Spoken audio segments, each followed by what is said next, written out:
and welcome to FPL Mate, your best mate for fantasy Premier League content for the 2023-24 season. My name is Dan, and it's time to see what the robots are up to, because it is the day we have a look at the best artificial intelligence team for Gameweek 5 and beyond. So whether you're on a wild card right now and you're looking for some inspiration to see what the numbers are saying, or you just want to make some transfers in your team and move your team slightly closer to what the AI thinks is brilliant, this is the video for you. Don't forget to drop a like, guys, if you do enjoy this one, and do subscribe if you're new around here. Let's have a look at this team.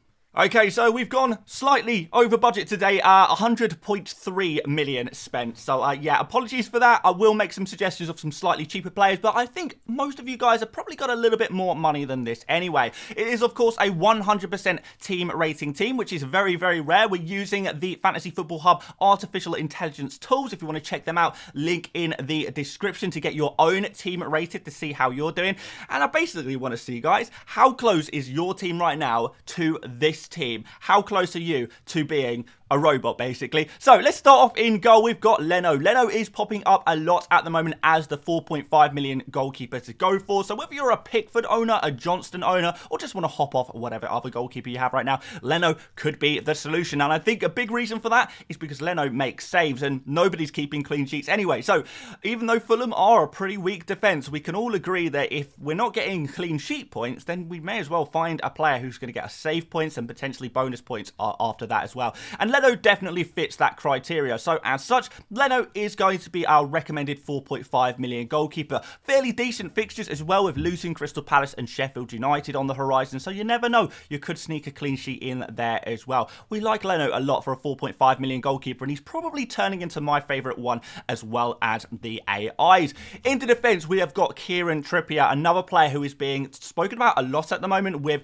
Newcastle's fixtures about to turn, about to swing in very, very good ways. We know what Trippier did last season with his creativity, not just in terms of getting assists, but just creating chances, which naturally leads to bonus points whenever his team gets a clean sheet. So when you look at the fixtures like Brentford, Sheffield United, Burnley, maybe even West Ham as well, there's got to be a couple of clean sheets in there for Newcastle, who were so strong in defence last year. And if that's the case, Trippier, even if he doesn't create a actual goal from his creativity, he's probably still going to be picking up bonus points as well. So that's going to be really good, really, really high baseline bonus points. So he is going to be one of those players who does get you a lot of 9-pointers, maybe even those 12-pointers as well. It's definitely something you can potentially look forward to, as long as he doesn't get rotated with European football on the horizon. I do think that is one concern for any potential Trippier owners. He's a little bit expensive too, but he could be worth it. Next up, Fabian Schär. Not actually too dissimilar in terms of Trippier's predicted numbers there, but Schär is a lot cheaper. He's only 5 million right now. So I feel like actually, if you can't quite afford Trippier, maybe Schär is going to be an okay alternative. You're still going to get the clean sheet points. You're probably not going to get as many bonus points from him though, but what Schär does offer is an excellent kind of goal-scoring threat. In terms of centre-backs, you really can't do much better than Fabian Schär in terms of a player who generates XG and, you know, takes shots. And that's really, really important from those set pieces, but also from open play as well. He does like to drive forward and take a nice shot there. So decent predicted points. Again, similar fixtures, kind of predicted points in those fixtures as Trippier. I think it's looking pretty good for Schär as well as an alternative. But if you want to go super cheap, Botman at 4.4 million is also definitely a recommendation. We've got Udogie. He's going to finish it off the defence. Destiny Udogie, he's kind of the newest hype player in the Premier League, isn't he? Looking really, really good. And a defender, I think, everyone's got their eye on, whether you own him already or you're looking to own him soon. He's probably the first player in this team that a lot of you guys maybe already own. Leno, Trippier, Schär, you guys probably don't own these players yet. And to be fair, there's a good reason for that. Poor defence / bad fixtures in the past, but things are changing, so we need to adapt to that. But Udogie, he's looked good. Yeah, creative, driving forward. This Spurs team is looking pretty impressive as well. And we got this Sheffield United game and this Luton Town game. Either side of a difficult couple of games against Arsenal and Liverpool. I think Udogie, at his nice cheap price, is a player you're able to rotate in the Arsenal and Liverpool game. You can see that his predicted points in those two are so much lower than in the Sheffield and Luton game. So definitely would be looking out for Udogie in game week 5 and in a couple of game weeks time, game week 8 as well. But maybe in between that, you are going to need to find some backup. But that's fine. I think that's very, very doable, and I'm going to show you how on the bench when we get to it. In midfield, we've got Marcus Rashford. Yes, still a player very highly rated by the AI, and I know a lot of you guys are going to be kind of a little bit on the fence about this one, but last 2 game weeks hasn't been so bad for Rashford, really, has it? He's getting attacking returns finally, which is a good start, and he's got some good fixtures coming up. Brighton have been a pretty weak defence so far this season, and Burnley, obviously a team that do press up and leave some space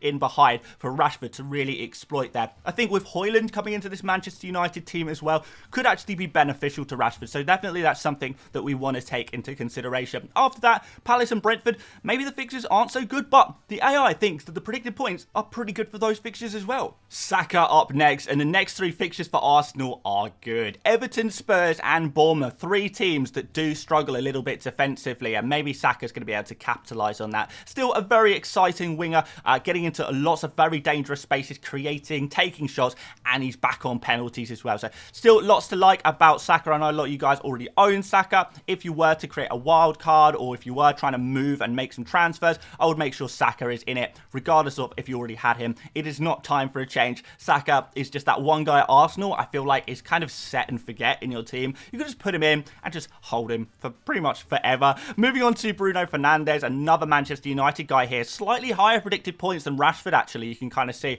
6 against Brighton, 5.7 against Burnley there. So next 2 could be actually pretty interesting for Bruno Fernandez. We know his underlying numbers are phenomenal, and that's something that the AI takes into consideration. Who is creating for their team? Who is taking shots for their team? Who is on set pieces? What are the opponents like? Are these teams that can be scored against? If it all lines up very nicely, then a player like Bruno Fernandes is going to be pretty good. We know he is an underlying numbers machine, and I do, again, think the introduction of Højlund is going to make a difference. So Manchester United fans, I feel like there is things to be excited about right now, and Bruno Fernandes is going to be a huge part of that. I really think he's a top quality football player, and I feel like he's actually underrated a lot by FPL managers. But the AI has no biases. You know, a lot of people don't like Bruno Fernandes kind of as a player on the pitch. You know, it's the kind of a player you want to have on your team, but if he's on a rival team, you don't like him. AI has no biases like that, so even if you hate Manchester United players, the AI doesn't care about it. It's going to pick the players that it thinks are going to score the most points. And Bruno Fernandes is firmly in that category as one of the highest predicted points midfielders in the game. Only Salah really beating him for predicted points over the next 4 or 5 game weeks.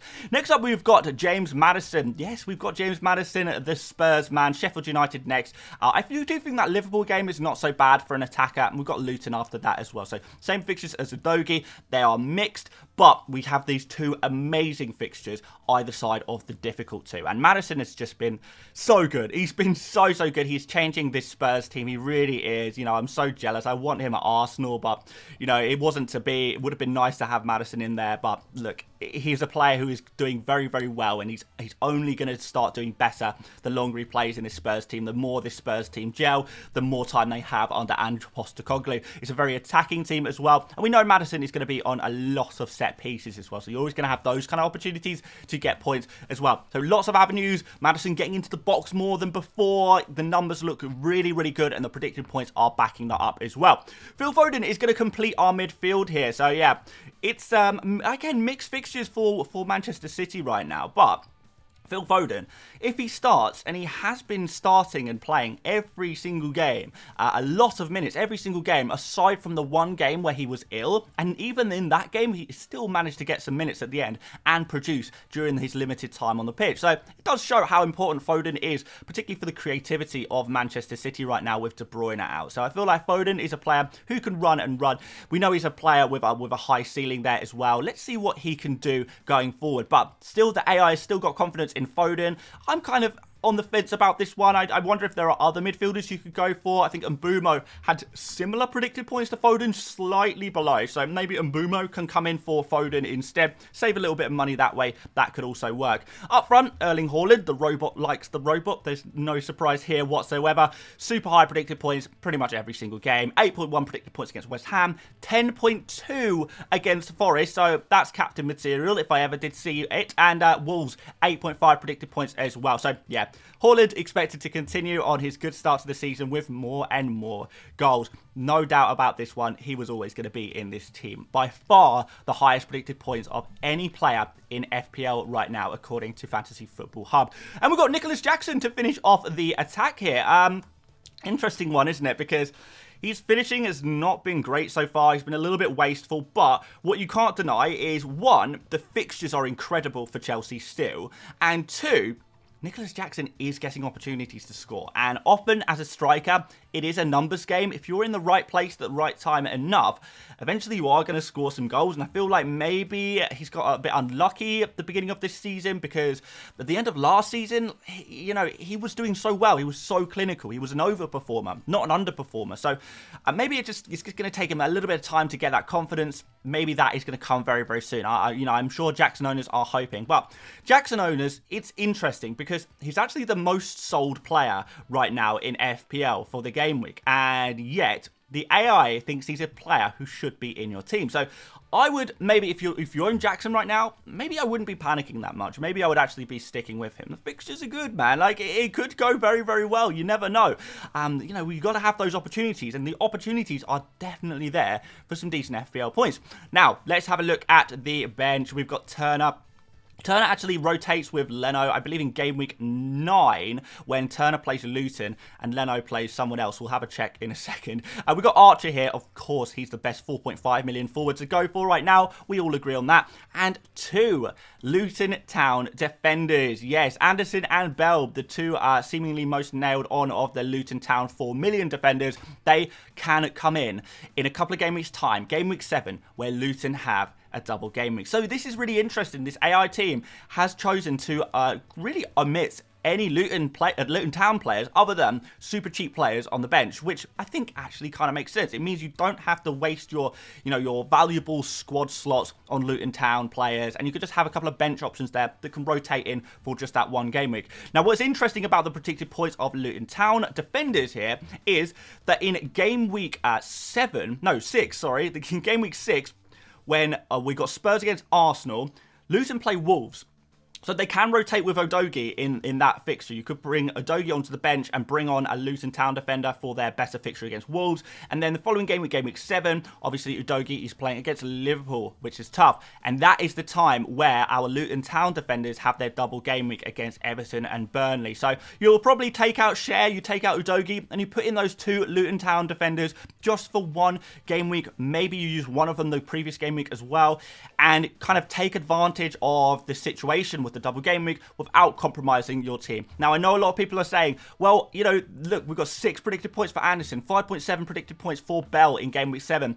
Are we really that convinced that they're going to get clean sheets in at this double game week? Well, let me put it this way. Do you think Luton Town are going to go all season without a single clean sheet? If they are going to get a clean sheet, this is probably the time they're going to get it. I'm not saying it's guaranteed, but this is the time they're going to get it. Even if they don't, the teams they're playing don't score a lot of goals, really, especially Everton. So, could we just get two pointers from each, two pointers in a double game week? That's 4 points.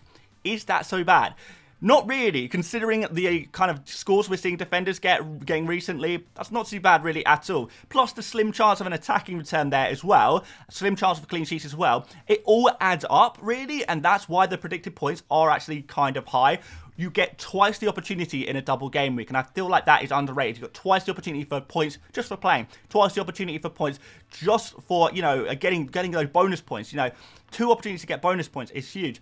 2 opportunities to get lucky with a goal. 2 opportunities to get lucky with a clean sheet. Put yourself in the position to get lucky. You've got double the chance with these Luton Town players. So this is looking really good. And I feel like that's a very sensible way to get in on Luton Town players without compromising your starting 11. Now, we're going to throw the captain's armband on Erling Haaland. That's very, very sensible. We all knew we were going to do that. Vice captain this game week is going to go on Madison with 6 predicted points, but it could also technically go to Bruno Fernandez. He is also 6 predicted points as well. And a quick look at the future projected points and team ratings for each individual game week. You can see on screen now, guys.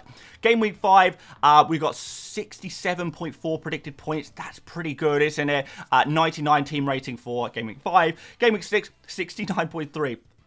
6 to go from 67.4 to 69.3 to then 7.6. These are 3 game weeks in a row really, really high predicted points there. And finally, game week 8 there, 63 predicted points. I think that's going to be a slightly lower scoring game week in general because we have still got our team rating, a game week rating of 97% there as well. So that's going to be pretty important. And there you go, guys. That is basically the AI team and what it thinks is going to do very well in the upcoming fixtures. And let's have a look at how this might work and how you might manage this from game week to game week. So we are now, of course, on the Fantasy Football My Team tool where you can build your own team in here. You can get AI recommendations for transfers, free hits, wildcards, and everything like that. Really, really useful tool. You guys have probably seen me use this before because I really, really do love it. If you want to check it out, you can do so in the description and check out your own team's rating. We'll see if you could make any tweaks to this one maybe. And I don't know, maybe you could find other ways to get to an 100% team rating like I've done here.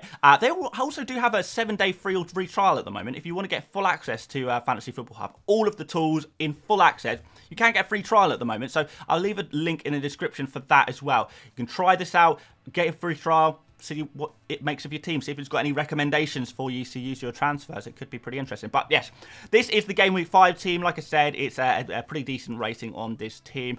And yeah, this is how you'd line it up. Going into Game Week 6, like I say, you could switch in Anderson maybe for Udogie. When Udogie plays against Arsenal, you can just make that switch there. We can keep moving on to Game Week 7. And you can now see we've got both of the Luton Town defenders playing. Share has gone onto the bench, which is kind of interesting. I don't know if I'd necessarily do that. You could also, you know, they've got 5.7 predicted points here, 4.7 predicted points for Share there. So maybe you could switch them if you really wanted to, but if you want to get the most of the predicted points, then this would be the way to do it. Moved on to Game Week 8, we have got Udogie back in, Share back in. Those Luton Town defenders would go back onto the bench. And finally, Game Week 9, I do want to show you as well, because this would be the week where Turner comes in. So yeah, Leno playing away against Spurs. I did mention this earlier that Leno had a tough fixture. It's away against Spurs. And we have got, of course, Turner home against Luton. So that'll be a good time to make the switcheroo between those two players there. And of course, all of that, guys, is without any transfers as well. So it could be that you could, by the time you get to like the next game, you can maybe make a transfer and increase the predicted points even further. You know, Game Week 7, for example, we got a couple of Manchester United guys you might want to move but while they play Crystal Palace, or maybe even the following game week 8, I don't know, you can maybe switch out Rashford here, remove him, put in Son. Let's just do that. Yeah, it looks even better there, doesn't it? I would say, you know, it's slightly lower predicted points, but certainly the future projected points there are slightly higher for Son compared to Rashford. So that's quite nice. You can kind of do something like that. And yeah, just make general changes to it. Yeah, so don't forget to check this tool out, guys. Link in the description for you to do that for free. You can get a full version right now for free, which is, you know, something that we've never seen before. Well, I can't remember ever seeing this before on Fantasy Football Hub. So yeah, a good opportunity to go out, try the full set of tools for free without paying any money. It's all good in the hood. So that is what the AI thinks about fantasy football right now. Those are the kind of players you should be picking. Let me know, are these players similar to the players you have already? Are they similar players to the players that you are targeting right now? What are you going to do with this information, guys? I'm interested to know. Are you feeling a wild card? Do you think you can make this team with just a couple of transfers anyway? If so, amazing stuff. You are in line with the robots. You are complying. But aside from that, guys, make sure you drop a like before you disappear. Do subscribe if you're new around here. And if you fancy checking out this differentials video, which is a little less robotic, then please do go and do that. I love differentials, and hopefully you enjoy the ones I've selected for you guys to use in your FPL team. So aside from that, thank you so much for watching once again, and I will see you later, mates. Bye-bye.